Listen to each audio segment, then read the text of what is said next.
चलें जी, बिस्मिल्लाहिर्रहमानिर्रहीम। FSc part 1 की जो फिज़िक्स है, लास्ट टाइम बेटा हमने उसके एक्सरसाइज हमने पूरी कर ली है, ठीक है। उसके हमने क्वेश्चन आंसर पूरे कर लिए हैं। आज हमने उसके जो न्यूमेरिकल्स हैं वो शुरू करने हैं।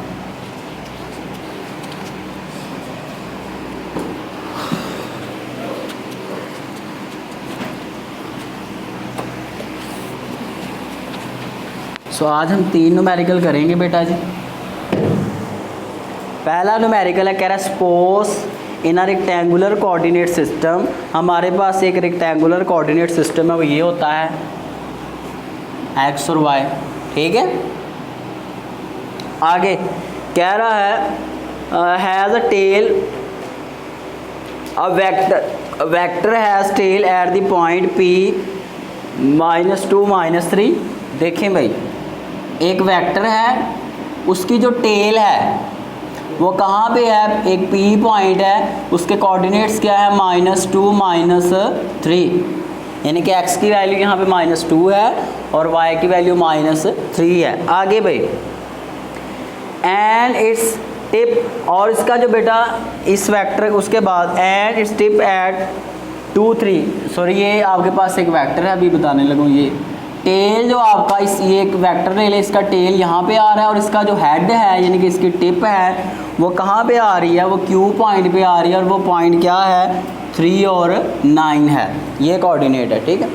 अब उसके बाद आगे क्या आ रहा है, determine the distance between these 2 points. ज़रा दोबारा सुने, उसने हमें एक वेक्टर दिया है, ये कोऑर्डिनेट सिस्टम में कहीं पड़ा हुआ है। सपोज करें ये आपके पास प्लेन है, यहाँ कहीं ये वेक्टर पड़ा हुआ है, ठीक है, ओरिजिन से कहीं दूर। इसकी टेल इस पॉइंट पे है, यानी कि x की वैल्यू ये, y की ये, q यानी कि इसकी जो आपकी हेड है वो इस पॉइंट पे x की ये और y की ये इसकी वैल्यू, ठीक है, कोऑर्डिनेट्स इसके। अब कह रहा है कि बताएं कि ये जो आपका वेक्टर है, इसके जो हमने 2 पॉइंट्स लिए हैं P और Q, इन दोनों के दरमियान कितना फासला है, कितना डिस्टेंस है, ठीक है भाई। सपोज करें एक पॉइंट यहाँ पे, एक पॉइंट यहाँ पे है, तो इन दोनों के दरमियान कितना फासला है, कितना डिस्टेंस है, वो आपने फाइंड करना है। सबसे पहले हम क्या करते हैं कि इस ओरिजिन से लेके हम यहाँ तक हम एक वेक्टर ड्रॉ करते हैं, जिसको आप पोजीशन वेक्टर कहते हैं। क्या कहते हैं आप, पोजीशन वेक्टर। इस पोजीशन वेक्टर को आप नाम दे लें R1 का, और ये जो आपका वेक्टर बन रहा है PQ को मिला के उसको आप नाम दे लें R का। इसको कौन सा वेक्टर का नाम दे लें, R, ठीक है। और एक और वेक्टर ड्रा कर ले जो यहाँ से जा रहा है ओरिजिन से और इसकी हेड के साथ जाके मिल रहा है। एक और पोजीशन वेक्टर आप ड्रा कर ले, इसको आप कह लें भाई R2। क्या कह लें, तो R1 पॉइंट P की पोजीशन बता रहा है और R2 जो पोजीशन वेक्टर है वो पॉइंट Q की पोजीशन बता रहा है। अब हमें क्या करना है, हमें ये जो बीच में डिस्टेंस आ रहा है हमने ये फाइंड करना है। सो बेटा सोल्यूशन की तरफ हम जाते हैं। सो यहाँ पे हमारे पास जो P पॉइंट है वो हमारे पास है भाई, P हमारे पास उसके कोऑर्डिनेट्स क्या है यूनिट वेक्टर की फॉर्म में 3 आयोटा। चलें ऐसा करते हैं, ये उसने P पॉइंट के R1 के लिखे हुए, चले लिखते हैं एट पॉइंट P पॉइंट के ऊपर कौन सा पोजीशन वेक्टर हमने लिया है R1। उसके क्या बन रहे हैं बेटा, अगर उसको यूनिट वेक्टर की फॉर्म में लिखें तो x के साथ आप i लिखते हैं -2i, और y के साथ आप क्या लिखते हैं, j लिखते हैं। क्या लिखते हैं, j। तो दूसरा भी माइनस है तो -3j। तो ये आपने इसको यूनिट वेक्टर की फॉर्म में लिख लिया, ठीक।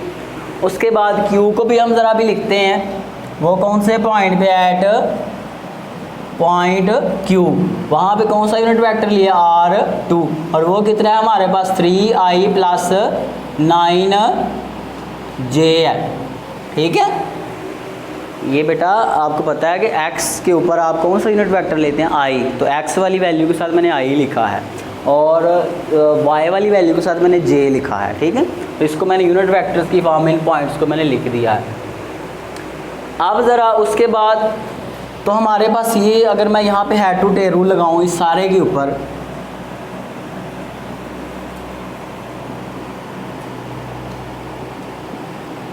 तो हेड-टू-टेल रूल हमें क्या बताएगा, वो ये बताता है कि ये बन रहा है आपका रिजल्टेंट। ये वेक्टर क्या बन रहा है, रिजल्टेंट। कैसे बनता है, रिजल्टेंट वेक्टर इसको और इसको मिला के बनता है।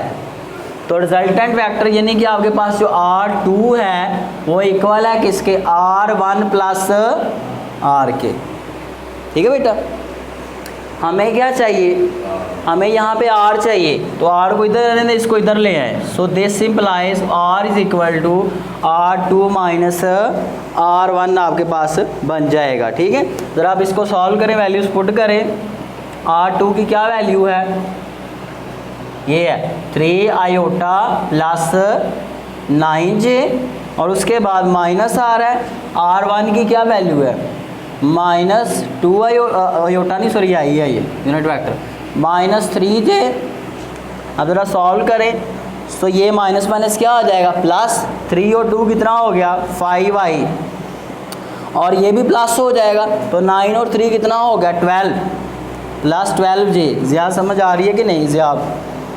तो ये हमारे पास बन गया R यूनिट वेक्टर, R हमारे पास पोजीशन वेक्टर बन गया। अब ये जो R था वो कह रहा था कि इसकी लंबाई कितनी है, मैग्नीट्यूड कितना है।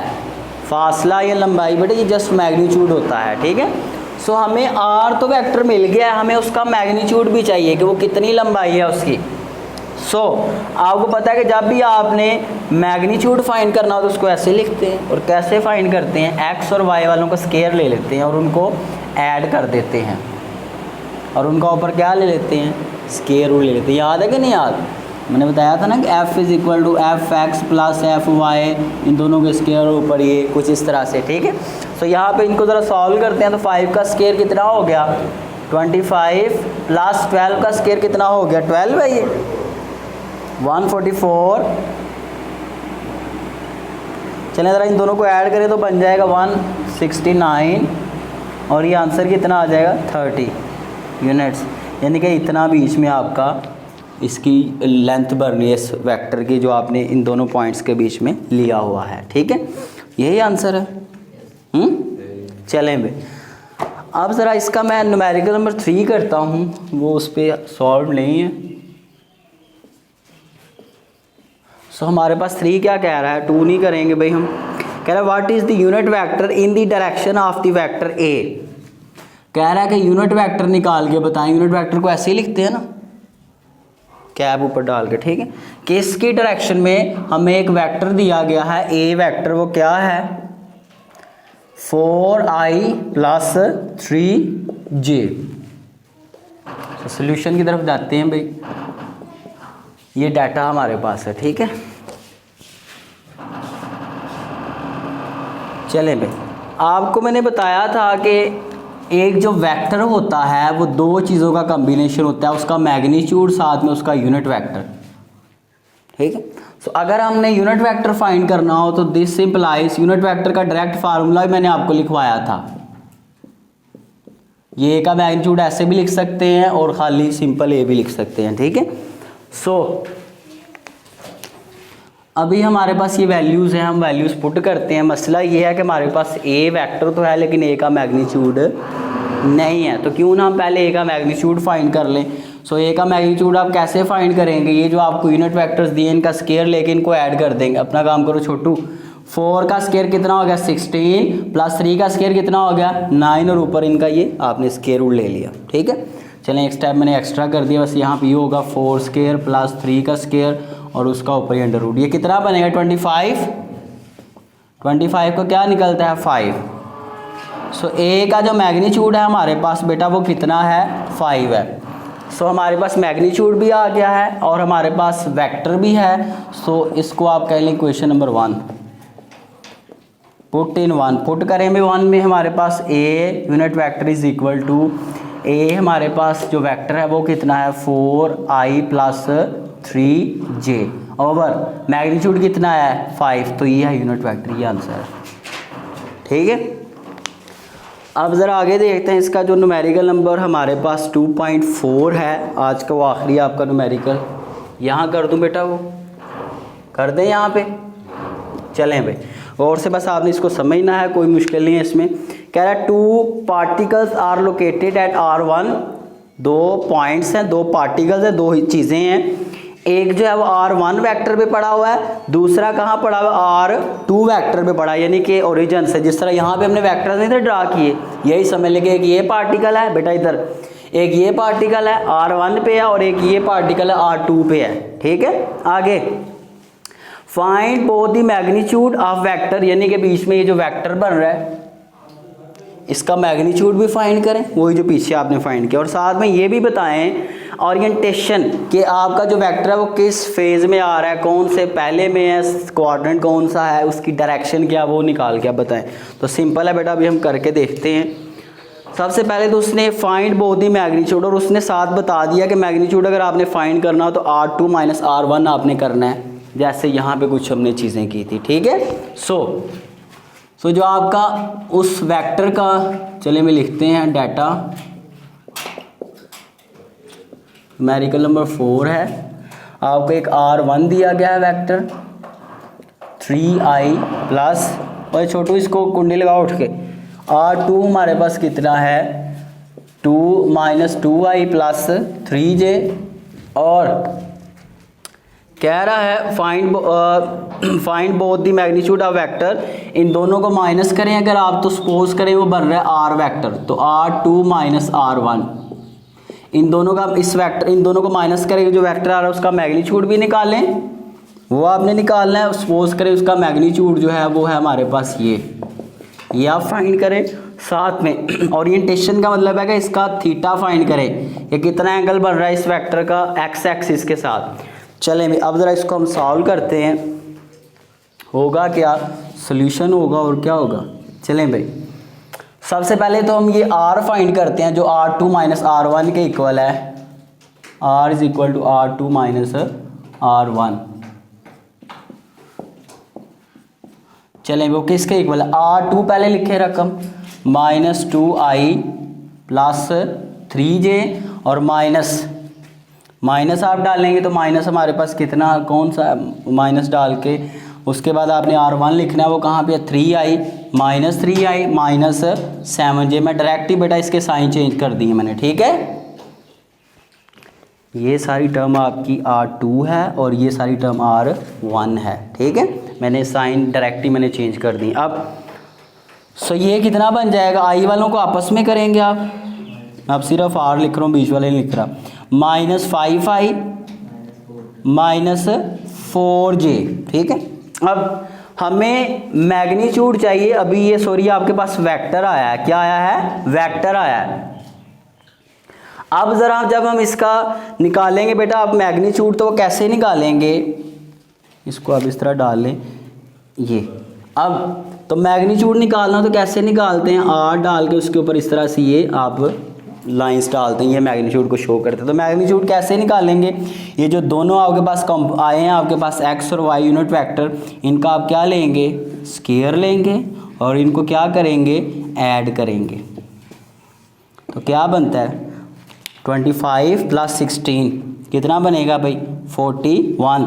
जब उसको आप कैलकुलेटर के ऊपर करेंगे 41 का जज़र लेंगे तो आएगा 6.4, क्या आएगा, तो इतने यूनिट्स है आपका वो जो वेक्टर बन रहा है। यहाँ पे यूनिट्स नहीं दिए हुए इस वेक्टर के, इसलिए बेटा हम जिसके यूनिट मेंशन हो उसके साथ हम लिख देते हैं यूनिट्स। ठीक है, अगर यूनिट मेंशन ना हो। अब ये तो हमारे पास आ गया है, अब हमने ज़रा फाइंड करना है इसका थीटा। ठीक है, सो वो आप कैसे फाइंड करेंगे, थीटा मैंने आपको निकालने का तरीका बताया था, यहाँ पे मैं कर रहा हूँ बेटा जी, theta is equal to tan inverse आपको y ओवर x, ये तरीका बताया था। ठीक है, सो y के लॉन्ग हमारे पास कितनी वैल्यू है, ये जो हमारे पास वेक्टर आया था ये y के लॉन्ग कितना था, -4 था, tan इनवर्स -4 ओवर x के लॉन्ग कितना था, -5 था। तो minus minus plus, tan inverse 5 over 4 करें बेटा, 4 ओवर 5 करें, ज़रा क्या आंसर आता है, ये आंसर आएगा बेटा आपके पास 219 डिग्री, 219 डिग्री, इतना बेटा आपकी इसका थीटा बनेगा, ओरिएंटेशन इसकी ये बनेगी, ये आंसर है आपका। 4/5 को पहले आपस में डिवाइड करें, फिर शिफ्ट दबा के tan इनवर्स उसका लें बेटा। कैलकुलेटर नहीं बेटा अभी तक आपने लिया हो, बेटा ले लें। ये आज का काम था बेटा, इसको आप नोट कर ले अच्छे से। अगर कोई मसला हो तो आप पूछ सकते हैं, ध्यान से इसको आपने करना है। ये आज का आपका काम था। अपना ख्याल रखें, खुश रहें, अल्लाह हाफिज़। चलें अब ये नोट करें शाबाश।